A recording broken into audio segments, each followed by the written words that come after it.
Quando a resposta para um grande problema está bem na nossa frente o tempo todo? Então, é mais ou menos essa a história de hoje. Vamos falar sobre uma descoberta fascinante no tratamento do câncer. Uma pista que estava escondida em exames de rotina. Vamos nessa! O ponto de partida é um verdadeiro enigma da oncologia, o câncer gástrico. Ele é uma das principais causas de morte por câncer no mundo, mas o que realmente intriga os médicos é o mistério por trás da enorme variação nos resultados dos pacientes. E essa é a grande questão, né? Pensem só, duas pessoas, mesmo diagnóstico, mesmo estágio da doença. Para uma, o tratamento funciona super bem. Para outra, infelizmente, a história é bem diferente. Entender esse porquê é fundamental. Para tentar prever o que vai acontecer, o padrão ouro hoje é o tal do estadiamento TNM. Ele olha o tamanho do tumor, se atingiu os linfonodos, se tem metástase, enfim, é uma ferramenta super importante. Só que claramente ele não conta a história inteira. Fica óbvio que está faltando alguma peça nesse quebra-cabeça. E se eu disser que a peça que falta talvez esteja em exames que são feitos todos os dias? Pois é aqui que a coisa começa a ficar muito interessante. Os pesquisadores decidiram olhar com mais atenção para um lugar inesperado, as tomografias computadorizadas de rotina. Pensem numa tomografia. Geralmente o foco é no tumor, certo? Mas ela é, na verdade, um retrato completo do corpo por dentro. E a sacada dos pesquisadores foi: peraí, e a qualidade do músculo? E as características da gordura em volta dos órgãos?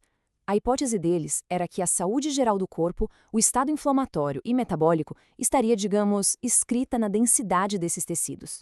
E a partir daí eles criaram uma métrica nova.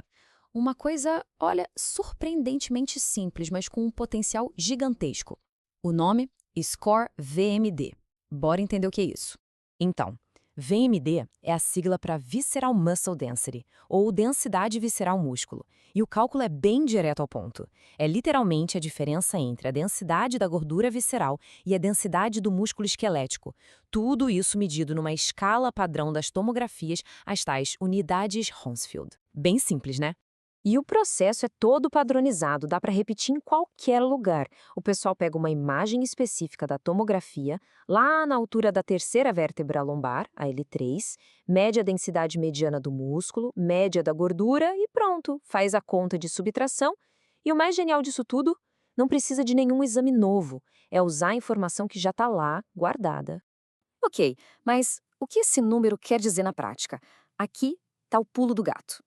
Um score VMD baixo, como a gente vê aqui, é um bom sinal. Significa que o músculo está mais denso e a gordura menos densa. Basicamente um corpo com um perfil metabólico mais saudável. Agora, um score alto, aí acende o sinal de alerta. Músculo menos denso, gordura mais densa. Isso sugere inflamação, catabolismo. É como se fosse uma foto instantânea da saúde geral do corpo, para muito além do tumor. Tá, a ideia é boa, o cálculo é simples. Mas e aí, funciona mesmo para prever alguma coisa? Bem, os pesquisadores pegaram os dados de 461 pacientes, aplicaram o score e o que eles acharam foi, para dizer o mínimo, impressionante. Primeiro, o grupo com o score VMD baixo, lembra? O perfil mais saudável. A sobrevida mediana deles foi de 58,5 meses. Isso dá quase 5 anos. Guardem bem esse número. Agora, se preparem. O grupo com o score VMD alto, o de maior risco, a sobrevida mediana despencou para 13,8 meses. A diferença é brutal. É mais de 4 vezes menor. Uma queda simplesmente absurda. E esse gráfico aqui, nossa, ele deixa tudo isso muito visual. É uma imagem que vale por 1000 palavras.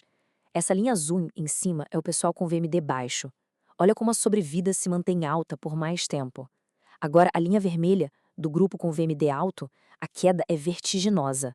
Não tem como negar, a separação entre os dois grupos é gigante e estatisticamente muito significativa. Certo. Então, a gente já viu que o score funciona. Mas a pergunta de $1 milhão é: ele está mostrando algo que a gente já não sabia com o sistema TNM? Ou é só chover no molhado? A resposta para isso é o que faz essa pesquisa ser tão importante. E a conclusão dos autores é taxativa. Eles dizem que o VMD permaneceu independentemente associado à mortalidade. O que isso quer dizer? que mesmo quando se leva em conta o estágio TNM e outros fatores de risco, o VMD ainda traz uma informação nova e poderosa. Ele não veio para substituir o TNM, mas sim para complementar, para deixar o prognóstico muito mais preciso. E tem mais um detalhe bem intrigante. Quando foram mais a fundo nos dados, olha só que apareceu. No geral, um VMD alto aumenta o risco de mortalidade em 1,6 vezes. Mas, quando separaram por sexo, veio a surpresa. Nas mulheres, esse risco pulou para 3,3 vezes. É um impacto muito, mas muito maior. Por quê? É uma ótima pergunta que com certeza precisa ser mais investigada. E para fechar, talvez o gráfico mais poderoso de todos. Cada cor aqui representa um estágio TNM diferente. Agora reparem que dentro de cada cor tem uma linha sólida e uma pontilhada. A sólida é VMD baixo, a pontilhada é VMD alto.